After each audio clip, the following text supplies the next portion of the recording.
Okay, thank you, Cosme, and thank you, Freya, for inviting me for this conference, and great congratulations for the 20 years anniversary of Parasite. So my talk today my title is called The Plight of the Chinese Art in the Post-Olympics Era.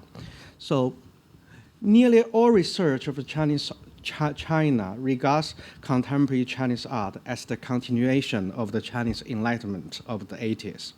Prior to turbulence of the 80s art movement, there was an era in China's history of thought in which the establishment of individuality, social ethics, and value was attacked.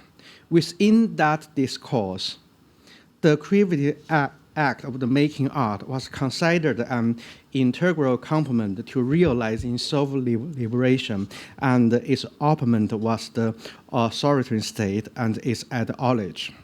In 1989, student movement can be considered as two lights.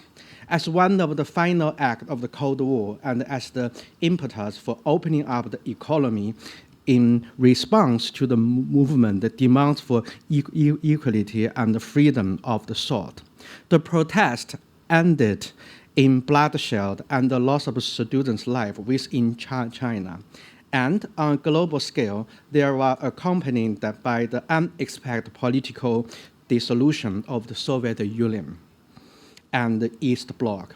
Both events have provided contemporary Chinese art a recent history of which to draw from, one colored with tragic and rich ideology that has continued to impact well into the 21st century. Because of this deep history and the legacy of ideology, contemporary Chinese art has always served as the outside world's political projection from within the country. And not surprisingly, art has been popularly interpreted as product of political oppression and marginalization, both in the media and in the various art exhibitions. Cynical realism and political pop art has been mainstay in Chinese art since the 1990s, as can be seen in the most recent work of the Ai Weiwei.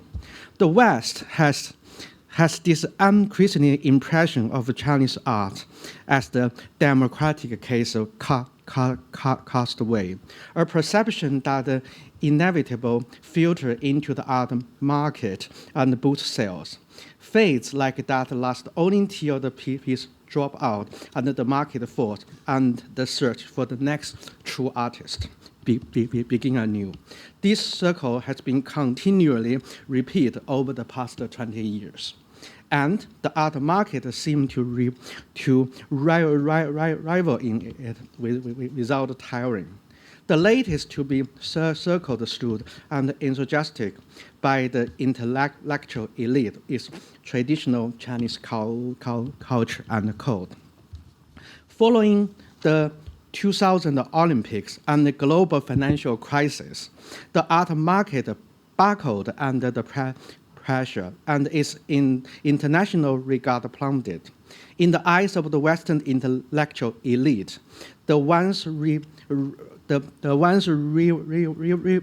revered Chinese art is now just a series of exercises in utilitarianism, cynicalism, and rebellism, and eroded by pollution.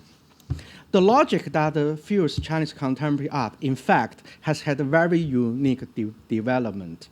The critics, both the past and the present, ignore the fact that after 1989, China did not adhere to the Western conception of the socialist political system. China's political economy and social behavior at that point already had a high degree of correlation with the globalism, capital, and the market. In the '89 protest was the essence of the Chinese urban social movement. They were the direct result of the government-driven markets and the economic reforms that caused inflation and paved the way for rent-seeking urban residency intellectuals and students, thus become the opposition voice, calling for freedom and equality.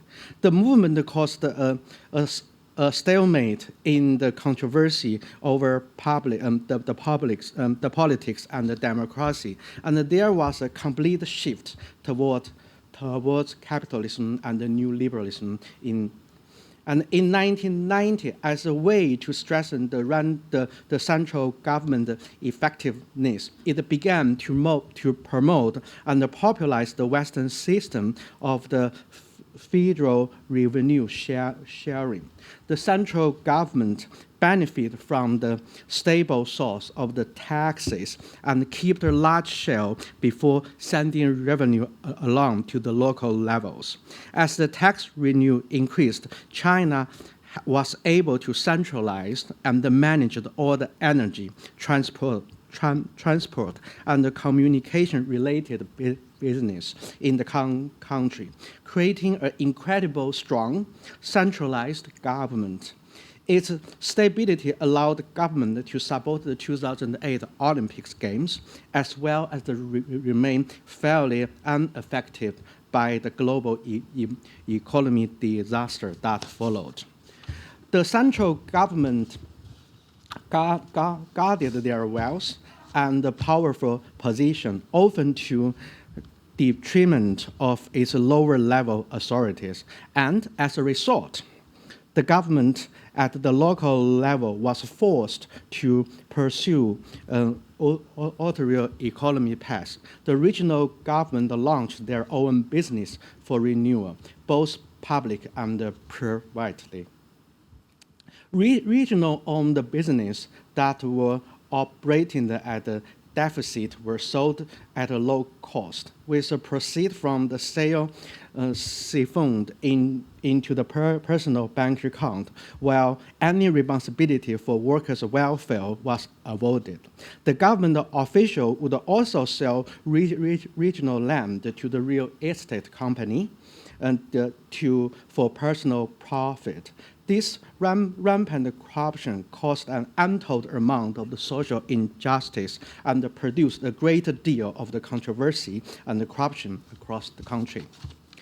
China's modern market was not the product of the simultaneous development, but rather a forced intervention and implementation by the government. Since the 1990s, new liberalism has been a topic of debate within the intellectual circles in China. They have enthusiastically promoted and introduced the global economy relationships to help for a more free market. It opened with hope that China will be induced to enter the global economy circle and thus final topple any remnants of the revolution and the previous economic ideology.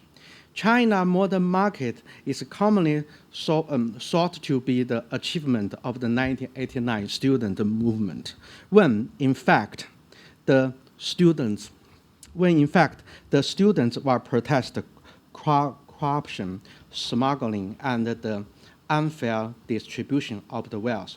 Although the new liberals often play the role of the political critic and the public intellectual, they actually seek an unregulated and free privatization of the market, and with that as their guiding principle, often express impatience with the requirements of the state as they put into effect marketization.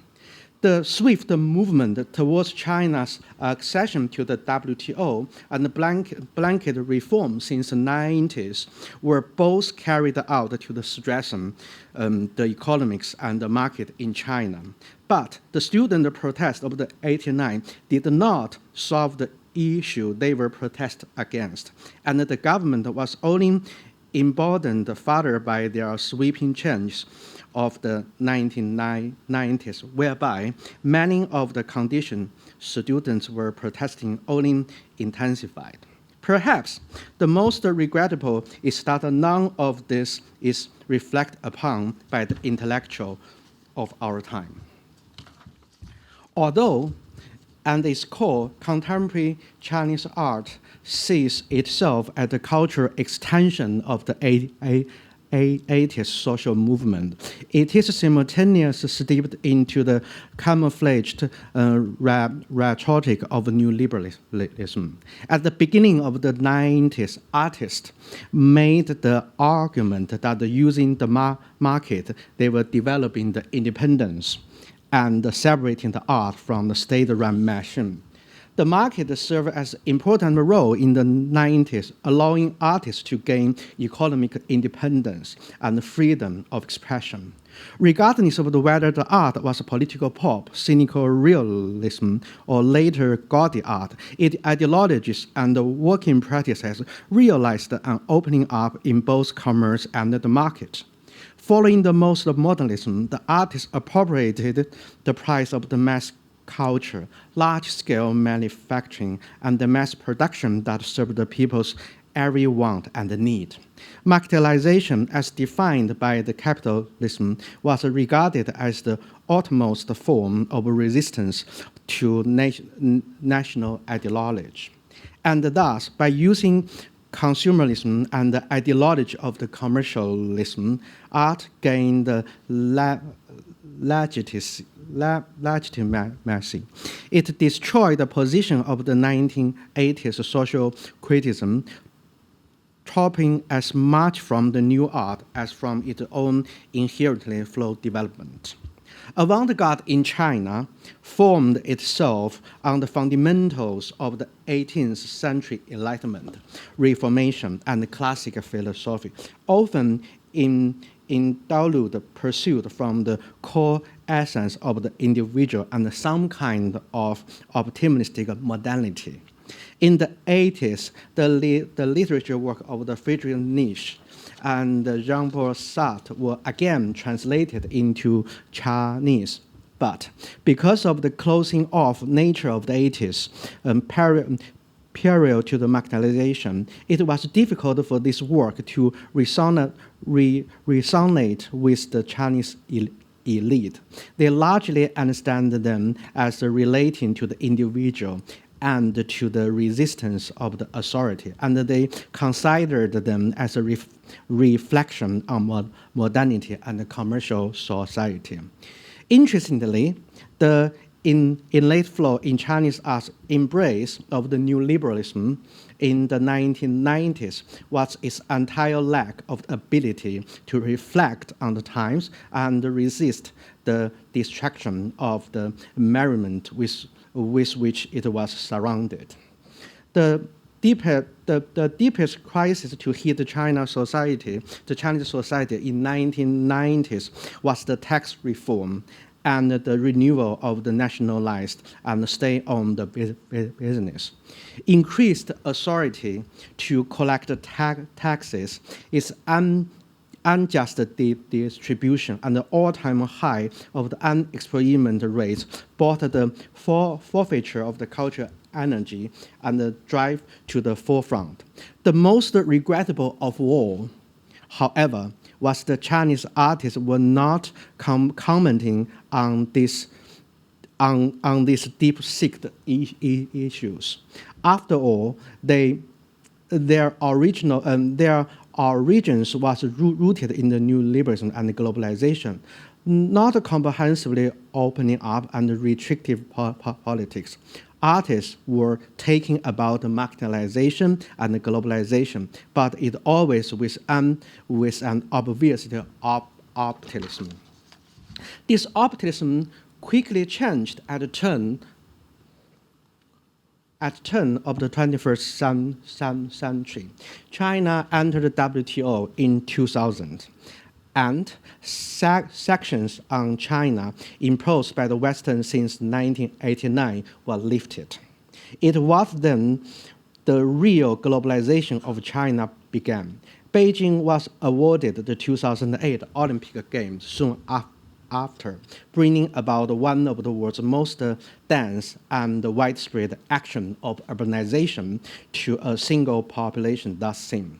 In 2008, when Beijing hosted the Olympics, China had already become the third largest economy in the world, accompanying that process was a growing population of urban middle class citizens. Blogs appeared in 2005, and the Weibo, a Twitter-like service, appeared in 2009. The rise of the social media broke the long history of the government control over the news and the news outlets, and the mainstream ideology outside that platform of general civic opinion, little by little, began to take shape. This new type of the platform for emerging ideologies addressing both the middle class and the intellectual elite. Social media platform becomes a source for negative news and diverged opinions, thereby bringing the self-confidence of the intellectual elite throughout the process of the globalization and urbanization under scrutiny. Confronted with the illusion of the new liberal marketization, Chinese artists face an urged reality. 2008 was an important watershed moment. The Olympics Games showed the new liberalism total victory in China. During the same year, period to the Great Sichuan earthquake, and just after global financial disasters, the middle class and the intellectual elite turned away from the miserable working condition found just 100 kilometers outside of each main city. No one carried that globalization may or may not have been caused. China was already globalized after all, especially when people faced the 2008 financial disasters.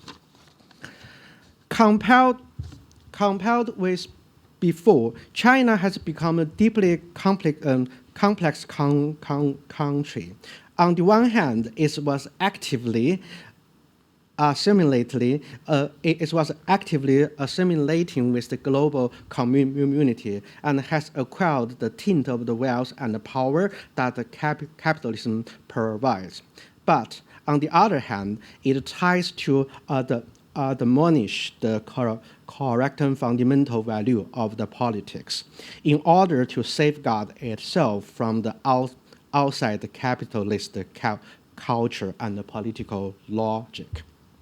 This divided state also contributes to the deeply complex artwork and its artists. Since the 1980s, we have regularly followed the two kinds of so-called logic to arrive at an interpretation of the Chinese art. The first is to believe that contemporary Chinese art is the response to the impact of the Western culture.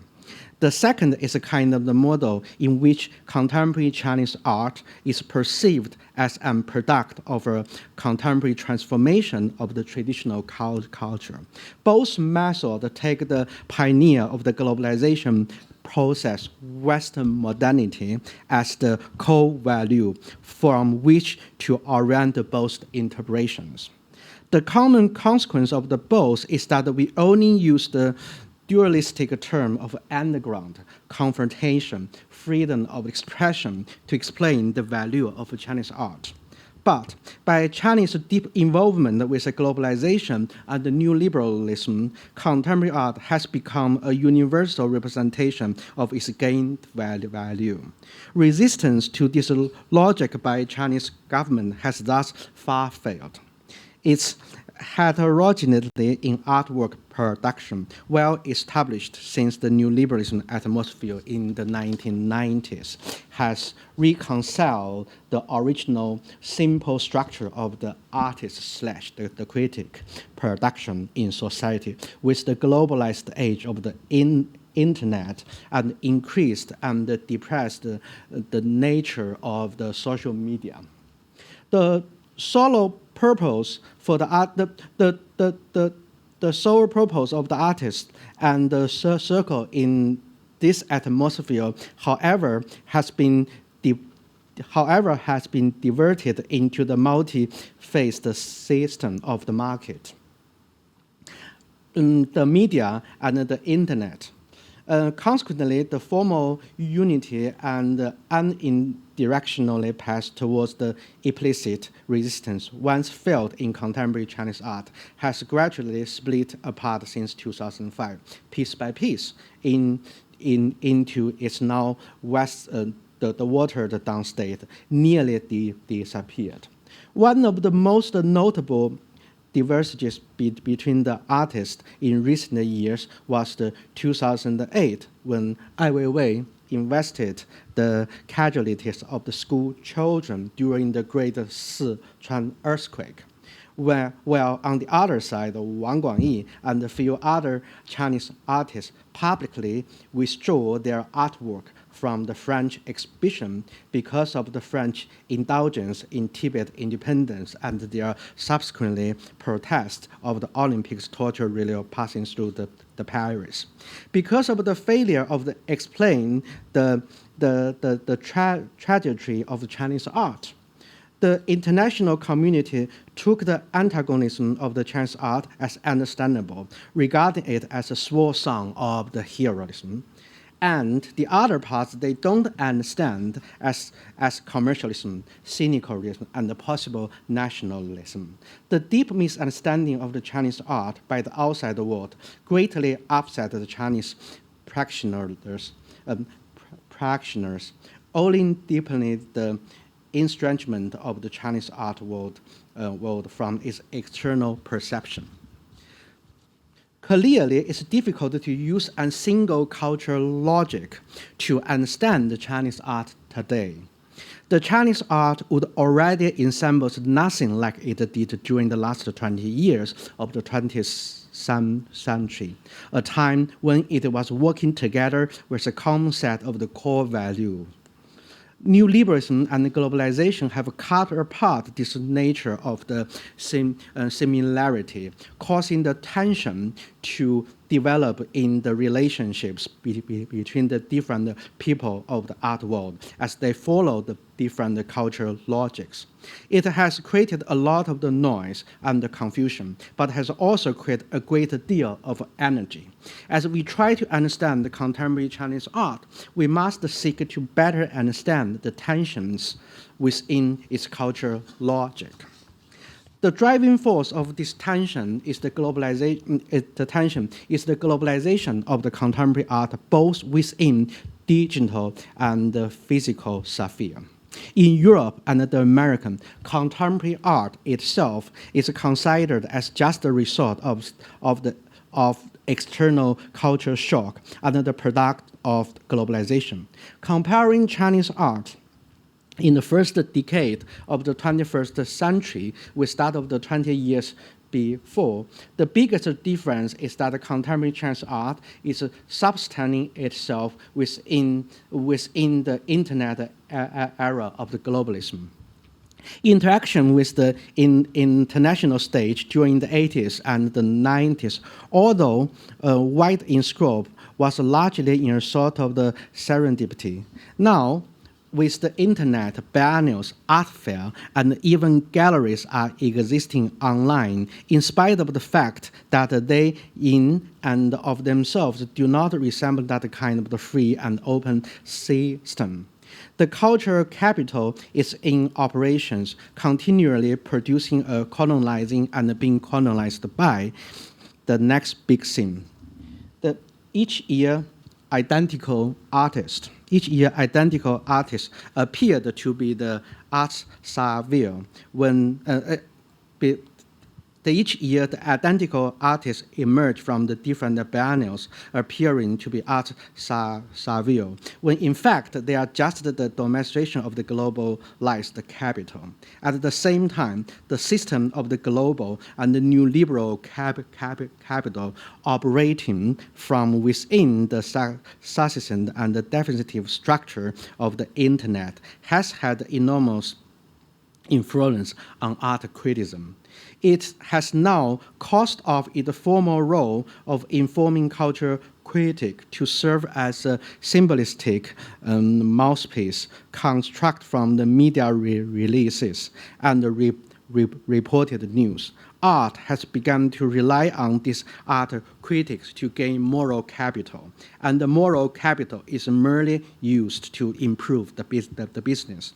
It is safe to say the global reach of the internet has brought about the so-called two-dimensional flatness to visual vocabulary of the art and the criticism, forming a sharp confrontation between the complex state of the society and the local nationalism.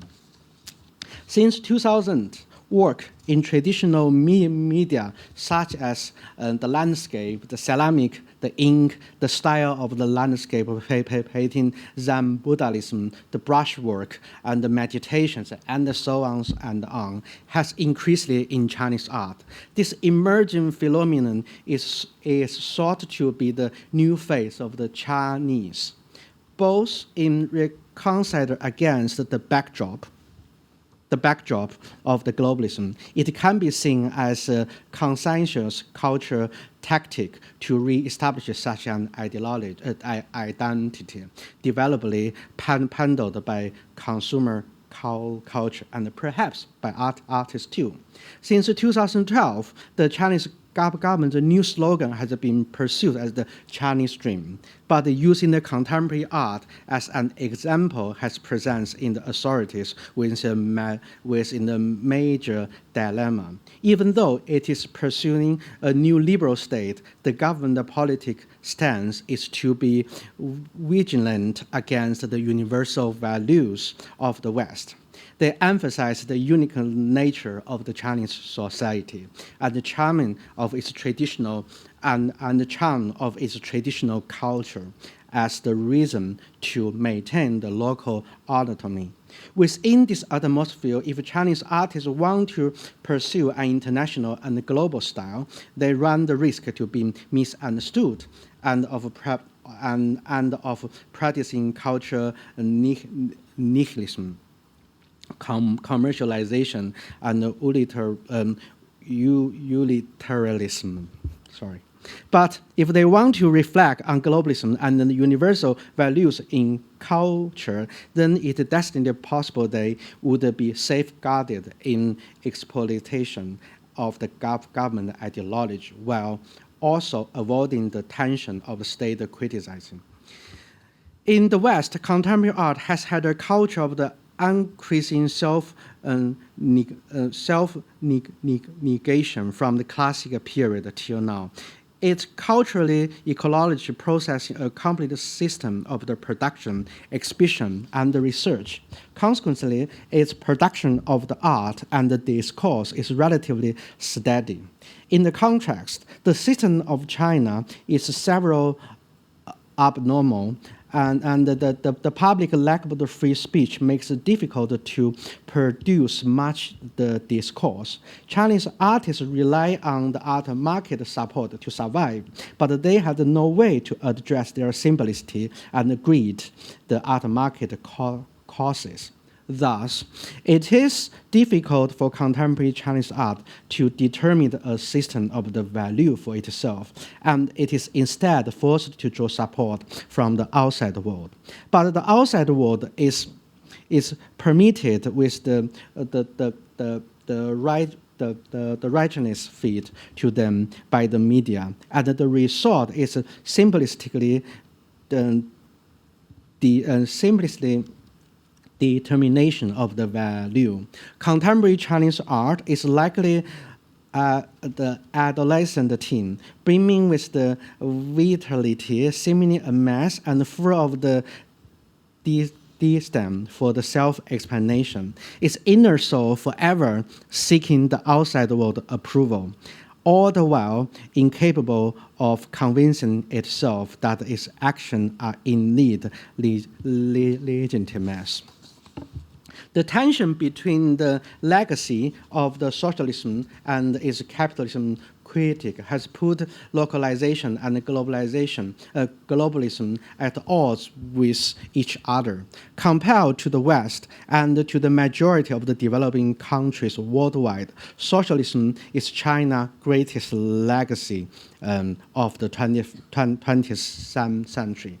The rationale behind the political reality of the socialism, although attacked by new liberalism at the end of the 1990s, cannot be dismissed. Socialism was a program that could solve the problems of the modernism.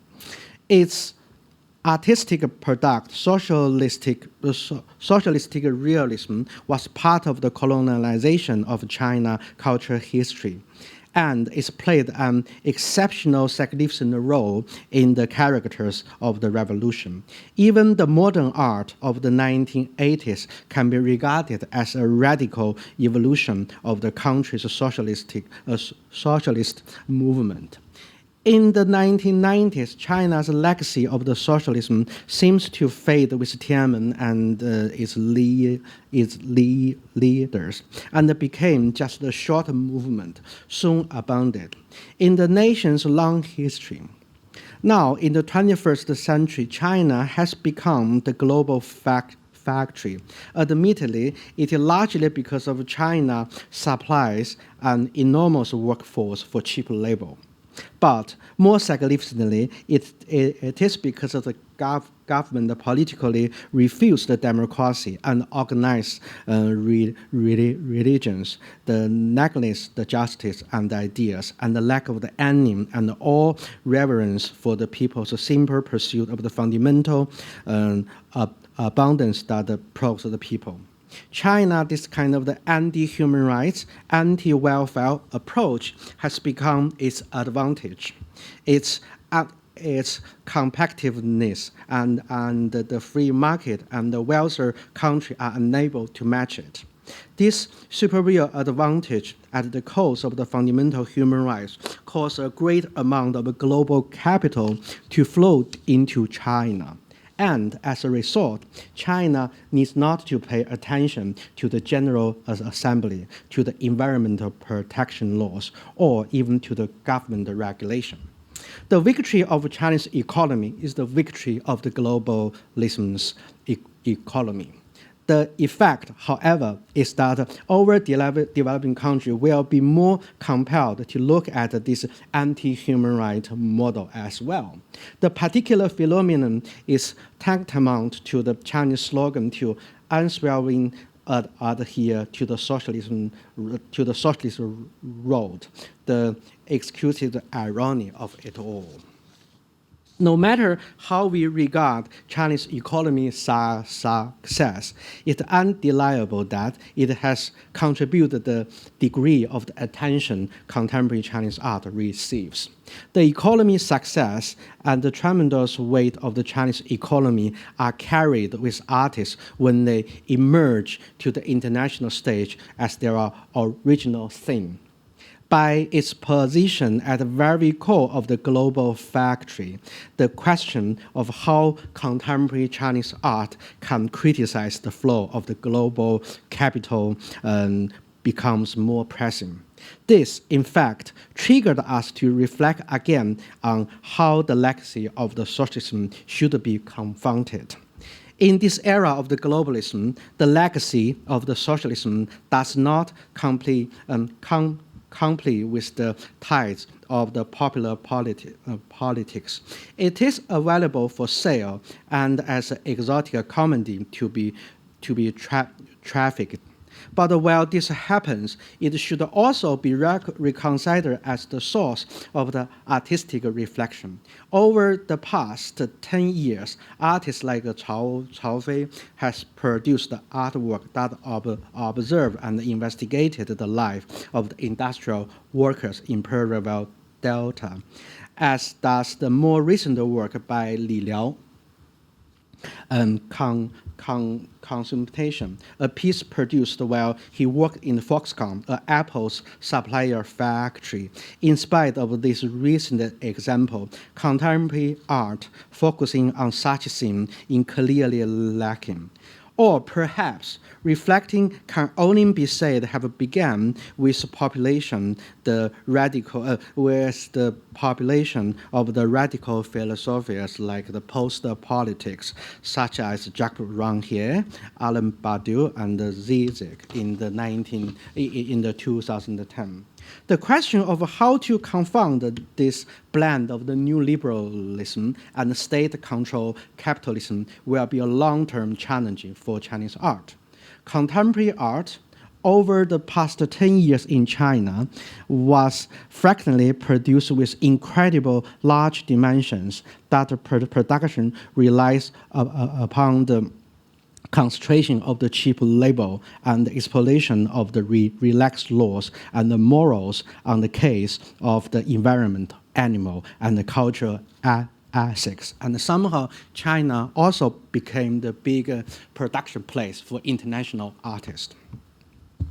This fact shaped the visual force that separated Chinese art from that of the West, and it gains exceptional amounts of international attention. But we must come to a clear awareness that this gain directly profit from Chinese environment of the immoral cheap labor and anti-human rights policies. In order for artists to fight against the globalization, emphasis is individualism of the art, and the challenge is commodification. They must ultimately draw support from the internet, media, commercial galleries, art fairs, and the foundations to carry out their work. These works are in and of themselves a product of the internet's new liberalism. In short, the success of contemporary Chinese art is itself just the capital of the new liberalism and the achievement of the globalization. How can it present an effectively critique of these things? Ultimately, the state is true for the traditional elitism in Chinese art world. The tradition of elitism under the socialism was meticulously cut out, and by the vehicles atonement inflagged by the masses, intellectuals, and artists, develop a deep reservoir of the experience and emotion from which to later draw upon.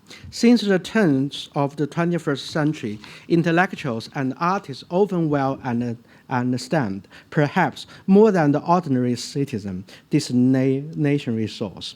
They now freely and often live and re-enter China and know how to jump across the China Great Firewall on the internet to get into the Facebook and the Twitter. But this kind of the resources open up the possibility of, again, inciting the isolated masses of the society to acting in the name of the nationalism and the populism.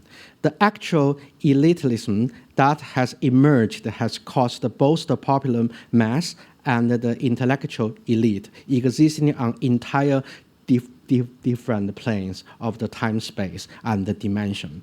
To all sense, they were very different state of China today, but coexist at the same time. And thus, the cultural question for the capitalist critic to address are how should the actual elitism, the elitism, be transcended, and how should the social estrangement be transcended, and how can it be done while still maintain the idea of independence. So as the conclusion, neither the traditional right wing nor the new liberalist can comprehend the legacy of the socialism and its pursuit of the social equality in contemporary Chinese art. The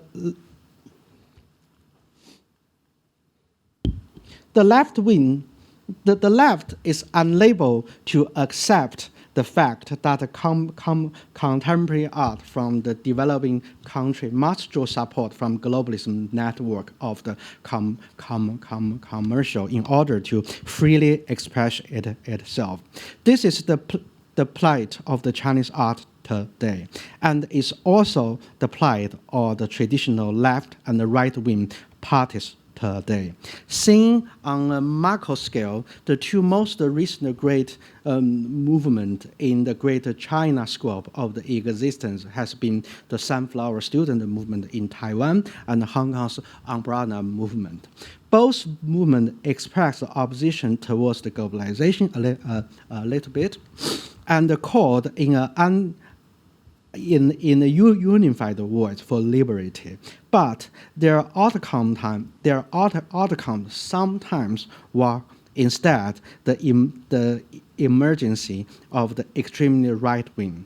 The political swing can be tracked back to the 1980s student movement in China. And its struggle for equality. Its outcome was the marketization and the new liberalism opening up of the China. The fundamental fact in the 21st century is that in the 21st century, leftist ideologies did not provide effective enough strategies to support these theoretical innovations. The moral superiority and the traditional leftist discourse was thus quickly exploited by the new liberalism and the right wing, with the result that the political right has effectively mastered the art of the cloaking itself and the rhetoric of the left. This is precisely the largest backdrop that had buried the Chinese artist in the layers upon the layers of the contradiction. But it has also created experimental ground for the art of the tomorrow, brimming with the abundant possibility of the fascination. The progress of Chinese art over the past 30 years is essentially the result of the identity politics and had trafficking of its other status across the consumer culture of the globalism. The turning point today, however, is whether or not we are still able to take the first step to create something new, a new system of production and site for art. In this brief moment, we perhaps do not have a solution, but the beauty of the art is its ability to express a feeling when words cannot, although it will possibly be manifested as a merely monumentary semblance of an idea or as a faintly discernible image.